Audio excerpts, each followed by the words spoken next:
və dəvət edib Səid ibn Zeydi Əbu Bakr radiyallahu anh və qəbul edib İslamı fitrəti salamat olduğu üçün arzulayaraq, istəyərək, həvəslə və ilk müsəlmanlardan olub.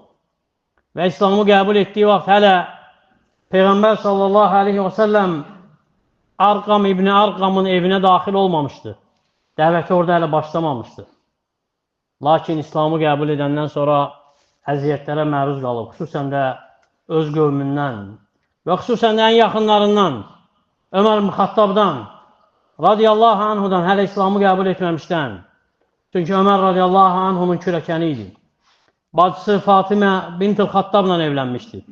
Eləcə də Ömər ibn Xattab, onun bacısı Atikənin əri idi.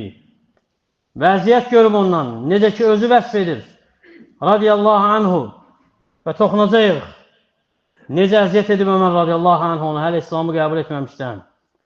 Və ilk mühacirlərdəndir, hansılar ki hicrət edib Mədinəyə. Və Peyğəmbər sallallahu aleyhi və səlləm qardaş edib onu Ubey ibn Kəblə. Və deyir ki, radiyallahu anhu, Ömər Xattabın onu əziyyət etməsi haqda ki, Ömər radiyallahu anhu bağlayırdı onu iplə və işgəncə verirdi ki, öz dinindən dönsün, lakin dönmürdü əqidəsindən. Tutunmuşdu, sarılmışdı bu haqq etiqada. Baxmayaraq, vəziyyət necə çətin idi, zaman necə ağır idi onun üçün. İmam Buxari deyir ki, Qeys, rahiməhullah, deyir ki, eşitdim Səid ibn Zeyd, radiyallahu anhu, deyir ki, Kufənin məscidində, Vallahi ləqad rəaytuni innə Ömər ləmutiqi aləl-İslam qablən yüslim Ömər. Deyir ki, məni görərdiniz, Ömər ələ İslamı qəbul etməmişdən qabaq, necə məni iplə bağlayırdı, yəni əziyyət edirdi. Və İbn-i Şam zikr edib öz sirasında ki, hətta bacısının evinə daxil olub, onlara əziyyət edib, onlar Quran oxuduqları zaman.